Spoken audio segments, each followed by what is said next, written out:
The member for Bullwinkle. Bullwinkle. Thank you. Thank you, Speaker. I rise today to speak on a matter which is critical to the lives of every single Australian, and it's a matter that goes directly to the heart of our government's values of fairness, accountability and trust. I am speaking in strong support of the Telecommunications Amendment, enhancing Consumer Safeguards Bill of 2025. So, enhancing consumer safeguards. That's what it's all about. As the federal member for Bullwinkle, I represent an electorate that stretches from the peri-urban fringes of Perth to the wheat belt, where every single day our families, businesses and emergency services rely on telecommunications to function. In today's world, connectivity is not a luxury. It's the lifeblood of our communities.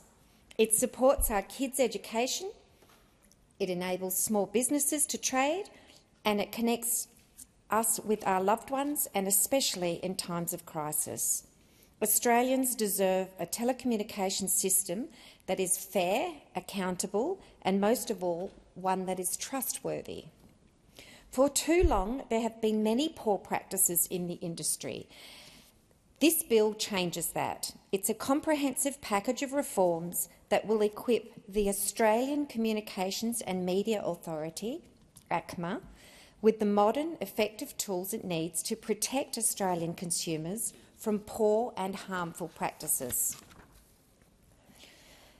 The core of this bill can be distilled into three key reforms, and I wish to speak to each of them today. Firstly, we are increasing maximum civil penalties. In the current framework, the maximum civil penalty for a serious breach of industry codes and standards is $250,000. Now, for a multinational corporation generating billions of dollars in revenue, a $250,000 fine is simply a slap on the wrist. It is, as my colleagues have also said, simply a cost of doing business. It is an amount that does not deter harmful practices. It sends a message that it's more profitable to break the rules and pay the fine than it is to do the right thing by your customers. And this is fundamentally wrong, and it erodes the trust that Australians place in their service providers. This bill dramatically changes that. It amends the Telecommunications Act to increase the maximum general civic penalty for breaches of industrial codes and standards to 30,300 penalty units, which at the time of drafting is just shy of $10 million. This is a 40-fold increase in penalties, a powerful statement that this government is serious about consumer protection. But we go even further, Speaker. The bill modernises the penalty framework to give the flexibility of fines to be based on the benefit gained from such conduct, so up to 30% of the relevant provider's turnover.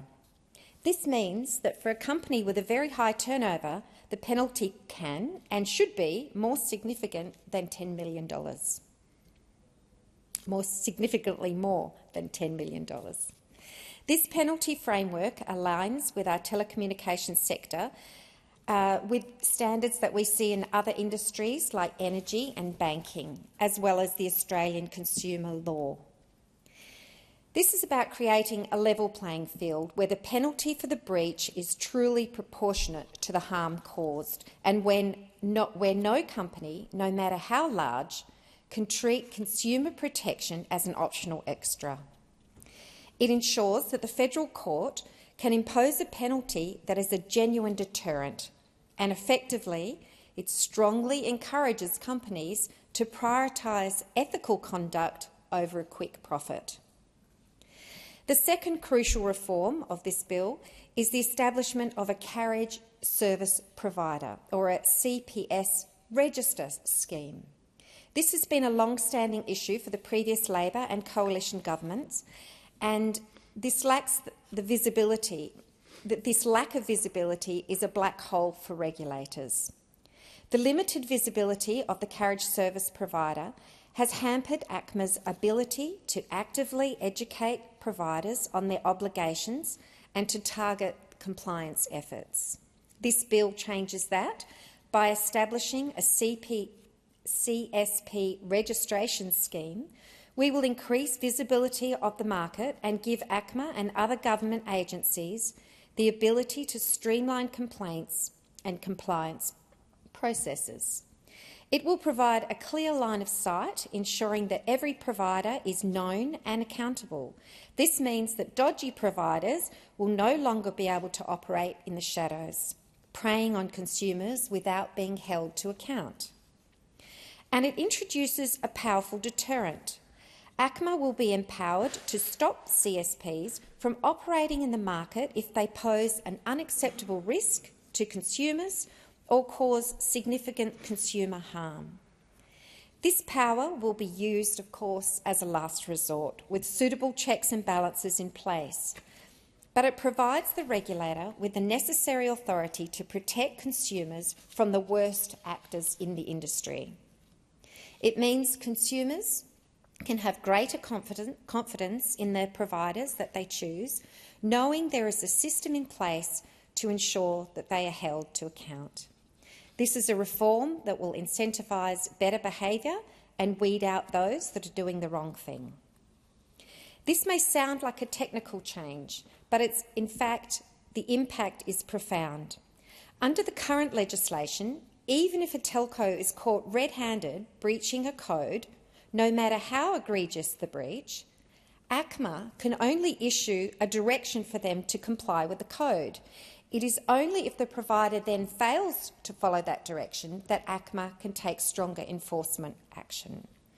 This bill removes that clunky and time-consuming two-step process. It makes compliance with these codes mandatory from the moment they are registered. This gives ACMA the ability to take immediate and decisive enforcement action, providing a stronger incentive for industry compliance and ensuring that consumers are protected without delay. Speaker, these are not standalone measures. The bill is a vital piece of our government's broader consumer protection agenda. Since coming to office, we have already introduced new industry standards to support consumers experiencing financial hardship, and we just saw recently the implementation of new standard that requires telecommunications companies to support and assist consumers experiencing domestic, sexual and family violence. We also amended the Competition and Consumer Act earlier this year to introduce consistent obligations on telcos, banks and digital platforms to prevent and disrupt scams. This bill is a crucial pillar in that ongoing work. As the member for Bullwinkle, I know the importance of connectivity, not just for consumer protection, but for the economic and social well-being of our community. This is why the Albanese Labor government is also delivering historic investment in regional connectivity, and a large part of my seat is considered regional. The $55 million mobile Black Spot program, which had applications closed this April, will provide resilient mobile coverage in disaster-prone areas, and certainly Bullwinkle falls into the disaster-prone area with regards to bushfires.